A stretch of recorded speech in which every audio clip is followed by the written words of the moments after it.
This news update is brought to you by...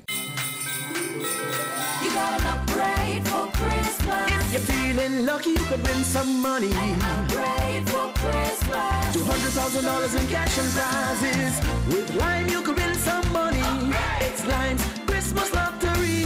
250 winners this Christmas, oh yeah. Sign up or upgrade to super fast broadband, Lime TV, e-billing, a data plan. Top up $15. Purchase a handset or text 4263 to enter. Upgrade for Christmas.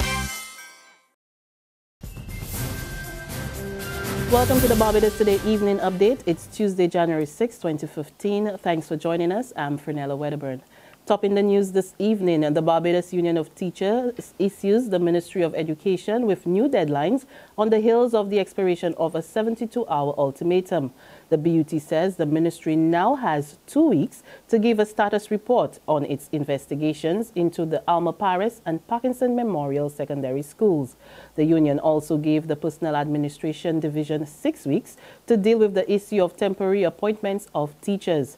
B.U.T President Pedro Shepherd made the announcement following a meeting of teachers this morning at Solidarity House. We are also going to write to the Personnel Administration Division asking for the complement of teachers to be increased from the present 2,564 established positions to 3,000. We want an increase of 436 because the system needs them. The system cannot function without these persons.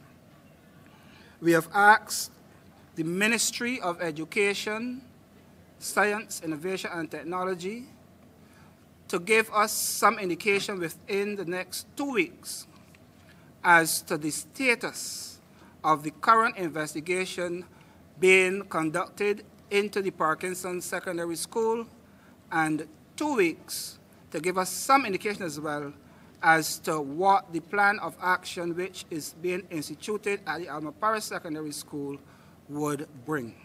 Shepherd says the deadlines are realistic and warns that the union intends to press its demands until the outstanding matters are addressed. We are not going to relent on these issues. All of these issues are legitimate issues. There's no fly-by-night in what we are trying to achieve, what we are trying to discuss. These issues are real. During the meeting, we have made a call for the Ministry of Education to specifically meet with those teachers at the Parkinson and the Alma Parris School to give some indication as to what they are doing. Hearing it from the Barbados Union of Teachers is not enough. I believe that the ministry has a duty and a responsibility to meet the staff of those two institutions so that they too can have a sense of ease. An estimated 1,500 educators attended today's meeting. Meantime, principal of the Alma Parris Secondary School, Valdez Francis, is reporting a smooth start to the school term despite the absence of some teachers. He tells Barbados Today contingencies were put in place to cushion any fallout. Some staff members gone to the meeting of their union. So what we've done is we've tried to manage the children while the others are out. So what we've done is manage the children so that we could have school going on and that there's no violence or anything in place. So we're taking care of school the best we can, and that's what is expected of a leader and a manager. So Mr. Clark and myself and the teachers who are here are keeping the children. So we haven't been hearing any disruptions or anything. It was not the same over at Parkinson Memorial. Principal Jeff Brooms tells Barbados Today about half of his teaching staff were absent from the classroom, which caused some disruptions to morning classes. There could be no teaching done in the first party school. As a matter of fact, there could be very little teaching done because there's my own disappointment that most of the teachers that went to union meeting came back to school, let's say after 1 o'clock, and school finished at 2:30.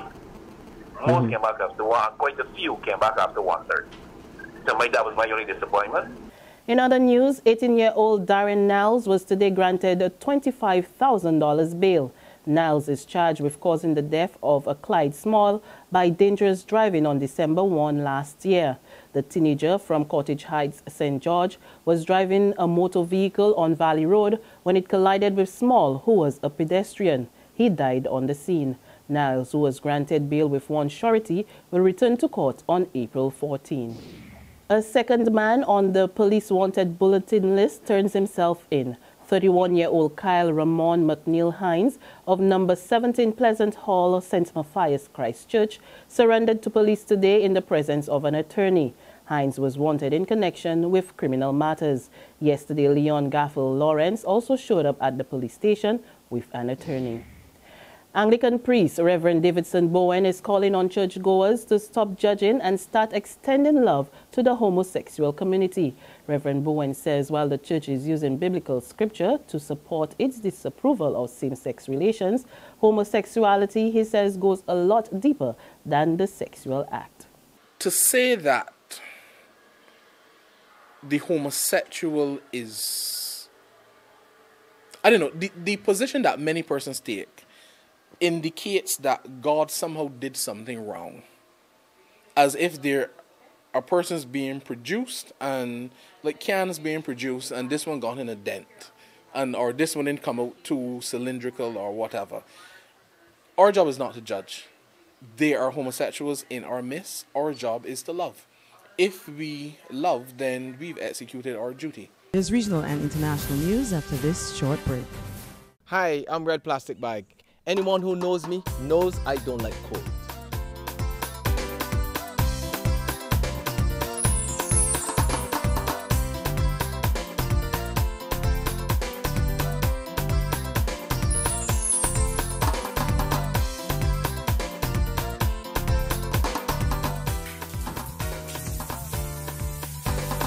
Sunshine reigns in my country. I love it. It's your sun power. To Guyana now, where lawmen today netted a huge quantity of drugs on a ship bound for Europe. Customs and security officials discovered 120 kilos of cocaine from the bottom of a container, which was loaded on a ship traveling through Guyana waters.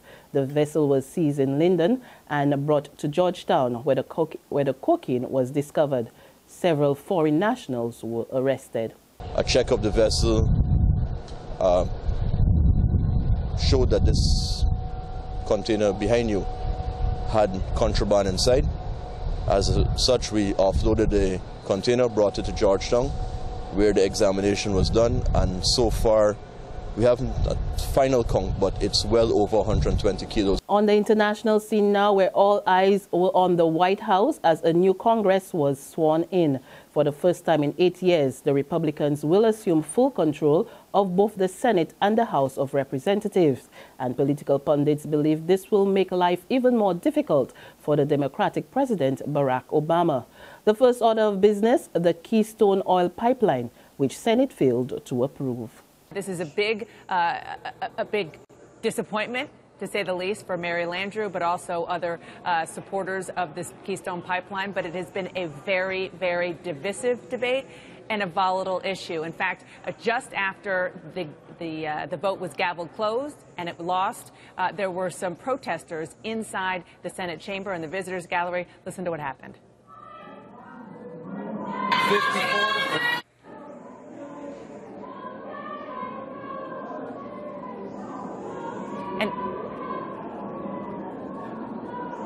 And Wolf, this is actually illustrative of what we've heard about all day today. There have been groups of protesters going around to Democrats' offices, mostly conservative Democrats, who are planning on voting with Mary Landrieu, with all of the Republicans, to start construction of this pipeline. It really did divide members of the Senate. And that's where we end our evening updates, but you can join us again tomorrow morning. Until then, remember to log on to www.barbadostoday.bb, subscribe to our e-paper email updates, or like us on Facebook.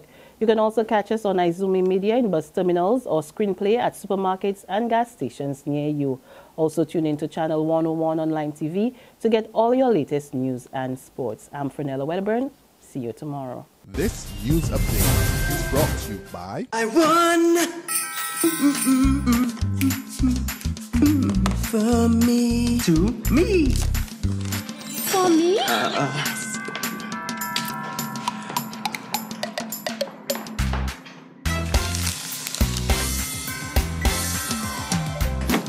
You don't need speakers, right? Upgrade to win every week with Lime. Sign up for Lime TV or broadband or purchase an iPhone 6 or Samsung Note 4. Upgrade Christmas with Lime.